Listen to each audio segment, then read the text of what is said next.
Hi friends, welcome back to study classes. तो प्यारे दोस्तों, उम्मीद करता हूँ आप सभी बहुत बढ़िया हैं, बढ़िया से फेस्टिवल सीजन आपने एंजॉय किया। और अभी बात करने वाले हैं एक वैकेंसी की जो कि रिसेंटली रिलीज हुई थी। RPSC school lecturer PGT commerce की वैकेंसी है। एक बहुत ही अच्छा खासा नंबर है, 340 नंबर ऑफ पोस्ट यहाँ पे हमें देखने को मिलती हैं।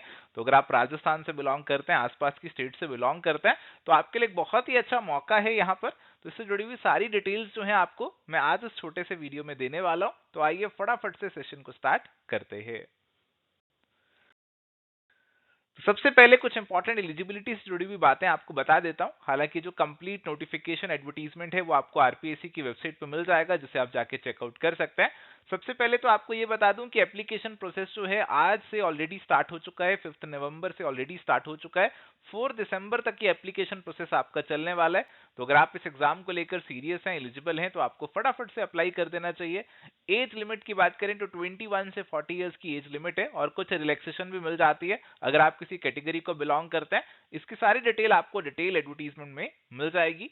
और अगर हम बात करते हैं जी हमारी एलिजिबिलिटी क्राइटेरिया की, तो एलिजिबिलिटी क्राइटेरिया यही है कि आपकी पोस्ट ग्रेजुएशन होनी चाहिए कॉमर्स के अंदर, साथ में बीकॉम भी होना चाहिए। ऐसी बात यहाँ पे आपको बता रखी है, यानी कि एमकॉम और बीकॉम आपने किया होना चाहिए। इसके साथ साथ आपका जो है बीएड, यहाँ पे बीएड भी आपने किया होना चाहिए, तभी आप इस एग्जामिनेशन के लिए यहाँ पे एलिजिबल माने जाओगे। और नीचे इन्होंने ये भी बताया गया कि जो आपकी एलिजिबिलिटी है वो कब देखी जाएगी। तो अगर आप अपनी अंतिम वर्ष की परीक्षा में भी सम्मिलित होने वाले हैं, तो ऐसे केस में भी आप एप्लीकेशन डाल सकते हैं। यानी कि अभी आप फाइनल ईयर में हैं, तब भी आप एप्लीकेशन डाल सकते हैं। बट शर्त यहाँ पे इन्होंने ये रखी है कि परीक्षा आयोजित होने से पहले आपका जो पूरा एलिजिबिलिटी क्राइटेरिया है वो कंप्लीट हो जाना चाहिए। तो मान लीजिए अभी आपका जैसे एमकॉम नहीं हुआ है या बीएड नहीं हुआ है, आप अभी फाइनल ईयर के अंदर है, तो भी आप एप्लीकेशन एक बार डाल दीजिए, क्योंकि इन्होंने लिखा हुआ है कि आप एप्लीकेशन तो डाल सकते हो, बट एग्जाम कंडक्ट होने से पहले पहले आप जो है ये चीजें क्वालिफाई कर चुके होने चाहिए। तो अभी एग्जाम की डेट तो हमें कोई श्योरिटी से नहीं मालूम है, और कई बार स्टेट एग्जाम्स में पोस्टपोनमेंट भी देखने को मिलता है। तो अप्लाई करने में कोई हर्ज नहीं है जी, तो अप्लाई इस एग्जामिनेशन के लिए आप जरूर कर सकते हैं। एंड प्यारे दोस्तों, अगर बात करते हैं स्कीम ऑफ एग्जामिनेशन की, तो कहा गया कि आपका जो एग्जामिनेशन है 450 मार्क्स का यहाँ पे होने वाला है। 450 मार्क्स में से 150 मार्क्स का पेपर 1 होगा, और 300 मार्क्स का आपका यहाँ पे पेपर 2 होगा। देखो, पेपर 1 की अगर हम बात करते हैं तो ये जनरल स्टडीज का पेपर होगा, सबके लिए कॉमन पेपर होगा। किसी भी सब्जेक्ट से आप अपीयर करें, सबको ये वाला पेपर जो है वो तो देना ही पड़ेगा। और इसके अलावा पेपर 2 की अगर हम बात करें, जिसका मेन वेटेज है यहाँ पर 300 मार्क्स का वेटेज है जिसका यहाँ पर, वो आपका सब्जेक्ट का होगा। यानी कि जैसे आप कॉमर्स से जुड़े हुए हैं तो आपका कॉमर्स का ये पेपर यहाँ पे होने वाला है। और कॉमर्स के अंदर भी आपकी जो नॉलेज टेस्ट की जाएगी, अलग अलग लेवल्स की जाएगी। Senior secondary level, graduation level, post graduation level, अलग अलग नॉलेज आपकी यहाँ पे टेस्ट की जाएगी। इसके अलावा आपको पेडागोजी से जुड़े हुए क्वेश्चन भी यहाँ पे पूछे जाएंगे। और ध्यान रखने वाली बात यह है कि मल्टीपल चॉइस क्वेश्चंस होंगे, जिनमें आपकी नेगेटिव मार्किंग भी यहाँ पे होने वाली है। तो हर एक रॉन्ग आंसर के लिए आपके 1/3 मार्क्स जो है यहाँ पे वो डिडक्ट कर लिए जाएंगे। तो ये नेगेटिव मार्किंग को भी आपको यहाँ पे ध्यान में रखना होगा। चलिए, तो प्यारे दोस्तों, अभी आते हैं जी हमारे सिलेबस के ऊपर। तो पेपर 2 के सिलेबस की मैं यहाँ पे बात करने वाला हूँ। तो पेपर 2 कॉमर्स की चर्चा आपके साथ करेंगे। पेपर 2 कॉमर्स के सिलेबस की अगर हम बात करें तो यहाँ पे 4 पार्ट्स प्यारे दोस्तों इंक्लूड किए गए हैं। Part 1, part 2, part 3, part 4। तो पार्ट 1 आपका सीनियर सेकेंडरी लेवल यानी कि 11-12 से जुड़ा हुआ है। पार्ट सेकंड आपका ग्रेजुएशन से जुड़ा हुआ है, बीकॉम से जुड़ा हुआ है। पार्ट 3 आपका एमकॉम से जुड़ा हुआ है। और पार्ट नंबर 4 आपका पेडागोजी से, एजुकेशनल साइकोलॉजी से, ये सब चीजों से जुड़ा हुआ है। तो part number 1 senior secondary level की अगर हम बात करते हैं तो इसका सिलेबस आप यहाँ पे देख सकते हैं। इसमें बुक कीपिंग के प्रिंसिपल्स हैं, आपकी subsidiary books, final accounts, adjustment entries, opening and closing entries, trial balance, rectification of errors, depreciation, provision और reserve, partnership accounting, company accounting जिसमें शेयर्स और डिवेंचर्स दोनों आपको करने हैं, कंप्यूटर्स इन अकाउंटिंग भी है। और इसके अलावा बिजनेस स्टडीज के भी टॉपिक्स हैं, जैसे बिजनेस ऑर्गेनाइजेशन, इसमें sole proprietorship, partnership, joint stock company, management के प्रिंसिपल्स भी हैं, कैपिटल मार्केट और उसके जो प्राइमरी और सेकेंडरी मार्केट टाइप्स होते हैं वो भी पता होने चाहिए। इसके अलावा स्टेटिस्टिक्स को भी यहाँ पे इंक्लूड किया गया है। इसमें सेंट्रल टेंडेंसी, डिस्पर्शन और इंडेक्स नंबर के टॉपिक डाले गए हैं। रूरल डेवलपमेंट, एग्रीकल्चर डेवलपमेंट ये भी है। एम्प्लॉयमेंट भी इंक्लूड किया गया है। और हमारे जो इकोनॉमिक रिफॉर्म्स हैं 1991 वाले, जिन्हें एलपीजी, लिबरलाइजेशन, प्राइवेटाइजेशन, ग्लोबलाइजेशन बोला जाता है, तो उस टॉपिक को भी यहाँ पे आपके इंक्लूड किया गया है। तो चलिए इसके बाद आते हैं जी हमारे सेकंड पार्ट पे, और सेकंड पार्ट के अंदर हमारे पास सबसे पहले आता है जी फाइनेंशियल स्टेटमेंट्स और उनका एनालिसिस। तो एनालिसिस को लेकर हमारे पास जो भी टूल्स हैं वो आपको करने होंगे। रेशियो एनालिसिस वाला जो पार्ट है वो भी आपको इनडायरेक्टली यहीं पे कवर हो जाएगा। कैश फ्लो स्टेटमेंट तो स्पेसिफिकली लिख दिया कवर अप करना है। कॉस्ट अकाउंटिंग भी आएगा जी, मटेरियल लेबर ओवरहेड जो होता है उससे जुड़े हुए सवाल भी आपको पूछे जाएंगे। ऑडिटिंग भी कवर अप करना है, इंडियन कॉन्ट्रैक्ट एक्ट भी आपको कवर अप करना है। इसमें आपको स्पेशल कॉन्ट्रैक्ट नहीं पढ़ने, जैसे एजेंसी, इंडेमनिटी, बेलमेंट, ये सब चीजें जो स्पेशल कॉन्ट्रैक्ट्स में आते हैं वो नहीं करनी। सेक्शन 1 से 75 तक वाला जो पार्ट है वही आपको कवर अप करना है। Consumer protection act 2019 cover up करना है। मैनेजमेंट के फंक्शंस जो हैं काफी डिटेल में होते हैं, ये भी कवर अप करके जाने हैं।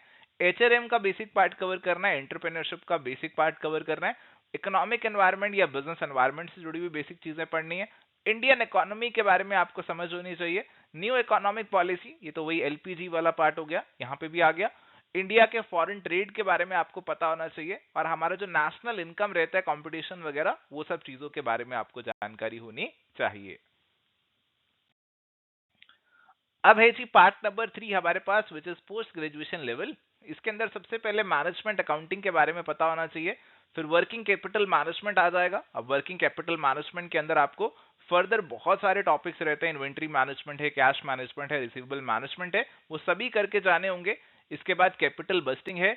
इसके बाद प्रोबेबिलिटी का टॉपिक भी इंक्लूड किया गया है। तो मार्केटिंग के कुछ टॉपिक्स हैं, जैसे कंज्यूमर बिहेवियर का टॉपिक है, मार्केटिंग रिसर्च है, एडवर्टाइजिंग है।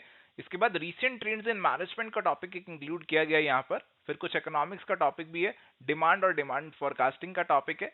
फिर पब्लिक फाइनेंस की बात भी यहाँ पे की हुई है। तो पब्लिक फाइनेंस यानी कि सरकार जो अपना फाइनेंस किस तरीके से मैनेज करती है, इसमें बजट से जुड़ी हुई बातें, डेफिसिट फाइनेंसिंग, फिस्कल मैनेजमेंट, ये सब चीजें भी पढ़नी है। इसके बाद इंडियन बैंकिंग और उसकी प्रॉब्लम्स के बारे में भी आपको पढ़ना है। Central banking, commercial banking, banking sector reforms, तो ये सारी चीजें इंक्लूड की गई हैं। इसके बाद मॉनेटरी और फिस्कल पॉलिसीज के बारे में भी आपको पता होना चाहिए। एंड प्यारे दोस्तों, इसके बाद है जी पार्ट नंबर 4, जो कि हमारे पास है एजुकेशनल साइकोलॉजी। और एजुकेशनल साइकोलॉजी के अंदर आपके पास बेसिकली पेडागोजी से जुड़े हुए कुछ टॉपिक्स है जो कि आपको प्रिपेयर करने होंगे। इसकी लिस्ट आप यहाँ पे देख सकते हैं। तो ब्रॉडली ये 4 पार्ट्स यहाँ पे आपके सिलेबस में इंक्लूड किए गए। अगर मैं पेपर 2 कॉमर्स की बात करता हूँ, तो ये वाला जो सिलेबस है, ये वाला सिलेबस हमारे पास है 2022 वाला। 2024 वाला कोई लेटेस्ट सिलेबस अभी हमें देखने को नहीं मिल रहा है। तो 2022 वाले सिलेबस को ही हम अभी बेस बनाकर चल रहे हैं कि शायद सेम ही सिलेबस रहेगा, ऑलमोस्ट सेम ही रहेगा, कोई खास चेंज आपको देखने को नहीं मिलेंगे, और हो सकता है पूरा का पूरा सेम ही हो। और अभी आपको जो प्रिपरेशन स्टार्ट करना है वो इस सिलेबस से आप डेफिनेटली यहाँ पे स्टार्ट कर सकते हैं। एंड प्यारे दोस्तों, एवर स्टडी क्लासेस एक स्पेशल कोर्स भी लेकर आया है RPSC school lecturer PGT commerce paper के लिए। इस कोर्स के अंदर आपको डिटेल्ड टॉपिक वाइज क्लासेस मिल जाएंगे, टॉपिक वाइज पीडीएफ नोट्स मिल जाएंगे, एमसीक्यूज मिल जाएंगे प्रैक्टिस के लिए, जिसमें आपके प्रीवियस ईयर पेपर्स भी कवर्ड होंगे आरपीएससी स्कूल लेक्चरर के, बाकी पीजीटी एग्जाम्स के, और अलग से प्रैक्टिस के लिए मॉक टेस्ट भी डाले जाएंगे। इस कोर्स की सारी डिटेल्स आपको हमारी वेबसाइट या फिर ऐप पे मिल जाएंगी। तो प्यारे दोस्तों, एक बार हमारी वेबसाइट पे ले जाकर आपको इस कोर्स की झलक भी दिखला देता हूँ। तो एवर स्टडी क्लासेस की आप वेबसाइट विजिट करेंगे या फिर ऐप पे जाएंगे तो वहां पे आपको हमारे डिफरेंट कोर्सेज की डिटेल मिल जाएगी। आप स्क्रॉल करके हमारे पीजीटी कॉमर्स एग्जाम्स के कोर्सेज पे आएंगे तो आपको सबसे पहले ये full course RPSC school lecturer commerce देखने को मिल जाएगा। और इस कोर्स के अंदर आपकी जो भी जानकारी है, जो भी डिटेल्स हैं, वो आपको यहाँ पे मिल जाएंगी। आप स्क्रॉल करके सारी डिटेल्स को चेकआउट कर सकते हैं, यहीं से परचेज भी कर सकते हैं। अभी इस पे 40% डिस्काउंट भी चल रहा है, तो आफ्टर डिस्काउंट 3999 का आप इसे परचेज यहाँ पे कर सकते हैं। एंड प्यारे दोस्तों, यहाँ पे इसका जो कवरेज है वो भी आपको यहाँ पे मिल जाएगा। इसके अंदर आपका जो कॉमर्स पेपर 2 वाला पार्ट है वो आपको कवर किया हुआ मिलेगा। पेपर 1 जो जनरल स्टडीज है वो इसके अंदर यहाँ पे हम कवर अप नहीं करेंगे। एंड इसके साथ साथ आप नीचे आकर इसे प्रीव्यू करके भी देख सकते हैं। नीचे जो आई बटन बना हुआ है, आप आई बटन पे क्लिक करेंगे तो आपका प्रीव्यू खुल जाएगा। तो आप देख सकते हैं किस हिसाब से कवरेज रहने वाला है, किस हिसाब से वीडियोस रहेंगे, किस तरीके से आपके नोट्स रहेंगे, किस तरीके से सारा कवरेज रहेगा, आपको एक आइडिया मिल जाएगा। शुरू के कुछ लेक्चर्स आपके लिए अनलॉक्ड है, जिनको आप डेमो की फॉर्म में चेकआउट कर सकते हो। तो अलग अलग मॉड्यूल्स हैं जी इसके अंदर अगर मैं बात करूं तो आपके senior secondary level, graduation level, post graduation level के अलग अलग मॉड्यूल्स हैं। इसके अलावा यहाँ पे आपका एजुकेशनल साइकोलॉजी वाला जो पार्ट है वो भी हम कवर अप करवाने वाले हैं, उसका भी अलग से मॉड्यूल आपको देखने को मिल जाएगा। एंड साथ ही प्यारे दोस्तों, मॉक टेस्ट और पीवाईक्यू क्वेश्चन बैंक भी आपको यहाँ पे देखने को मिल जाएंगे। एंड इसके अंदर ऑलरेडी 80 to 90% कंटेंट हमने अपलोड कर दिया है। एजुकेशनल साइकोलॉजी वाला जो पार्ट है अभी इसके ऊपर काम चल रहा है, इसके अंदर अभी कुछ समय लगेगा। इसके अंदर अभी रेगुलरली लेक्चर्स अपलोड होते रहेंगे और कुछ समय में ये कंप्लीट हो जाएगा। हमारा टारगेट है by end of this month हम इसे मोस्टली कंप्लीट कर ले। एंड बाकी सब में आपको काफी सारा कंटेंट ऑलरेडी दिखने ही वाला है। परचेज करने के लिए आप क्लिक करेंगे जी बाय नाउ के ऊपर। बाय नाउ के ऊपर क्लिक करेंगे, आपको यहाँ पे कोर्स का पेमेंट पेज दिखेगा। आप अपनी डिटेल्स एंटर कीजिए, पे बटन पे क्लिक कीजिए और फिर आप यहाँ पे ऑनलाइन पेमेंट करेंगे, ऑटोमेटिकली आपको कोर्स का एक्सेस जो है वो यहाँ पे मिल जाएगा। सो थैंक यू प्यारे दोस्तों, ये थी जी आज की हमारी चर्चा RPSC school lecturer PGT commerce examination को लेकर। तो अगर आप इस एग्जामिनेशन के लिए एलिजिबल हैं तो आपको जरूर अप्लाई करना चाहिए, क्योंकि काफी अच्छा खासा नंबर ऑफ वैकेंसीज हमें देखने को मिल रहा है। अगर आप बाकी पीजीटी एग्जाम्स के लिए ट्राई कर रहे हैं तो ये वाले एग्जाम में अपीयर करने में भी कोई खास हर्ज नहीं है, क्योंकि काफी हद तक सिलेबस तो मैच कर ही रहा है। कुछ टॉपिक्स वगैरह है जो आपको अलग से प्रिपेयर करने होंगे, जिनको आप अभी टाइम है, टाइम रहते प्रिपेयर कर सकते हो, प्रैक्टिस भी कर सकते हो। तो आज के सेशन में प्यारे दोस्तों इतना ही जी, मिलेंगे नेक्स्ट सेशन में। Till then good bye, take care, all the best.